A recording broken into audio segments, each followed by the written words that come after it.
What to expect at MWC 2016 that's happening here in Barcelona, Spain? That's what we're going to be looking at in today's episode. This is day 51 of 2016 and you're watching FoneArena Daily, the everyday fix of technology news.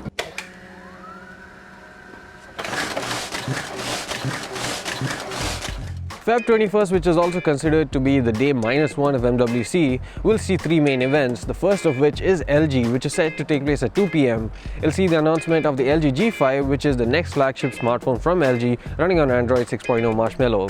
The smartphone will have a 5.3-inch 1440p panel with always-on display feature. It'll have a Snapdragon 820 processor, 4GB of RAM, as well as a removable battery, which is facilitated using a removable bottom panel on the all-metal design. It'll also allow the phone to accept different modules in terms of storage, camera, as well as battery modules for different functions that you want to perform with the phone.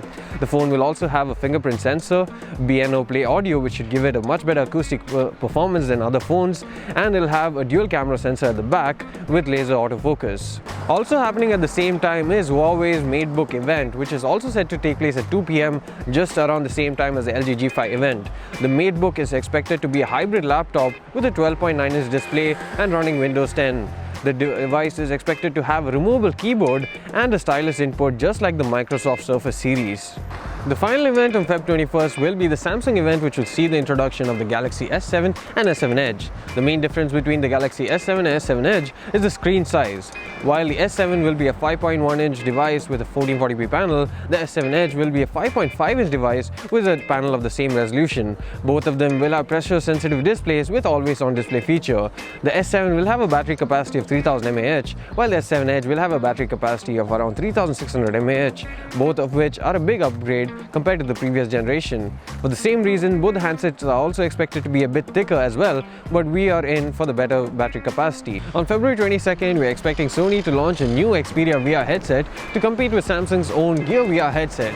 Sony recently updated the Privilege Plus app with a new VR theater mode that allows users to watch movies such as The Walk in VR or view videos in full 360-degree pleasure. Lenovo would also be launching a global variant of the Lemon 3 smartphone, which will have a 5-inch 1080p display. It'll have an all-metal body along with 2GB of RAM and 16GB of onboard storage that can further be expanded up to 128GB in capacity using microSD card slots.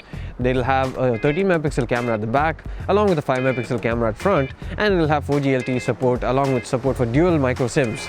It'll run on Android Lollipop 5.1 out of the box. On Feb 23rd, there will be an Oppo event as well, and while we are not exactly sure what Oppo is going to be announcing on that day, they have just given various teasers regarding the product, which says that it will innovate in terms of camera technology as well as battery technology. So we are assuming that the battery would be even faster to charge using the MWC battery charging technology, and the camera would also be very innovative in terms of resolution or maybe low light performance or maybe both.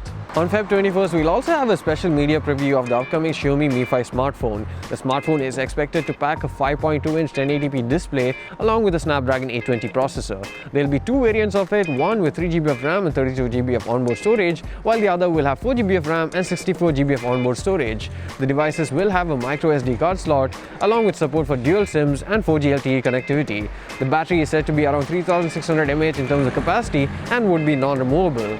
There'll be a USB Type-C port as well as a fingerprint sensor. The device will have a resolution of around 16 megapixel or more for the rear camera and a resolution of 8 megapixel or 13 megapixel for the front-facing camera. So that brings us to the point of today's discussion. Which is the smartphone that you're looking forward to the most and why?